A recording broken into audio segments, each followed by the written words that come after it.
Hello, my name is Dave Turner. I'm at NOAA's Global Systems Laboratory in Boulder, Colorado. I've been invited today to talk for a few minutes about tropospheric profiling over the oceans, and in particular, what are our options? As we know, the primary challenge of profiling is actually getting good profiles in the lower troposphere, where there's a lot of variability and things can change very quickly.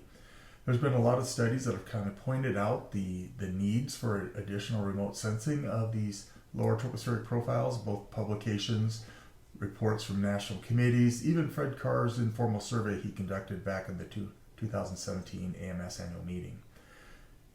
Getting boundary layer profilers are going to be essential for making progress in process studies, for data assimilation to improve weather forecasting, and for long-term climate studies. Surface-based sensors can help close these gaps. When we think about profiling the boundary layer, you can first start with wind profiling. Due to the large development of wind energy over the last decade, we have seen Doppler LiDARs become commercially available. You can easily go out and purchase a land-based Doppler LiDAR today. There are even smaller, low-weight, low-power systems that can be deployed on buoys.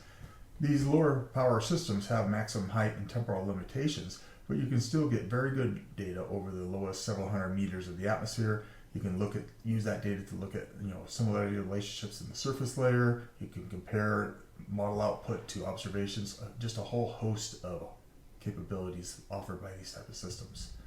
However, when we think about thermodynamic profiling, there are very few options available, and there are no small, low-weight, low-power systems currently. When we think about the different profiling technologies, there are multi-channel microwave radiometers, infrared spectrometers, differential absorption LiDARs for water vapor, Raman LiDARs for both temperature and water vapor, radioacoustic sounding systems, in situ probes such as on a tower or a UAS, and of course satellite observations. If we think about the things that are currently operational today, I could walk out and point to something that's running 24/7, 365. There's only a subset of these that are currently available. But if I think about the ones where they possibly could be deployed on buoy because they're not going to be overly constrained by weight or power, then we are only limited to a different subset here in red.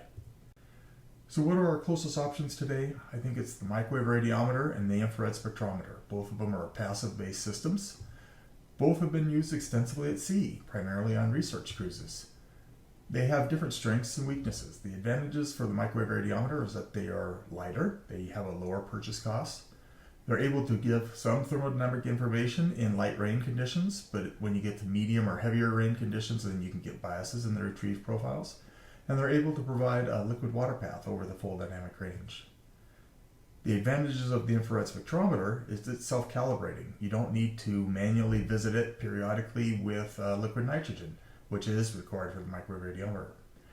The infrared spectrometer also has more information content. It has 4 independent levels on the lowest 200 meters compared to only 2 for the microwave radiometer, and has between 50 to 100% more information on the water vapor profile than the microwave radiometer.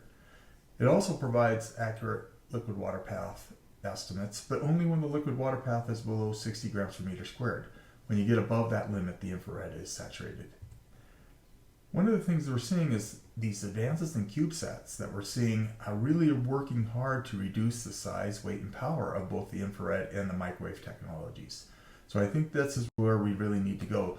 I think we'll see that surface-based thermodynamic profiles are very useful for a whole range of objectives, and we could easily deploy microwave radiometers and infrared spectrometers to land-based sites now. They are commercially available and they're very robust.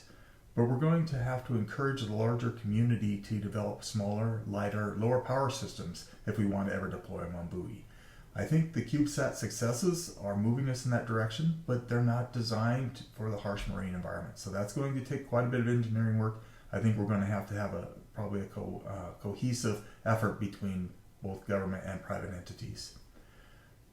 One nice thing about both the microwave and the infrared approaches is that there have been many examples, many papers published already assimilating these data into operational models and using them for a range of process studies. And we do get some cloud information for free, primarily the liquid water path, although the infrared also offers some information on ice cloud properties as well as dust if dust happens to be overhead. So that's my summary on what we can currently do with thermodynamic profiling and where I think we're going. Thank you very much.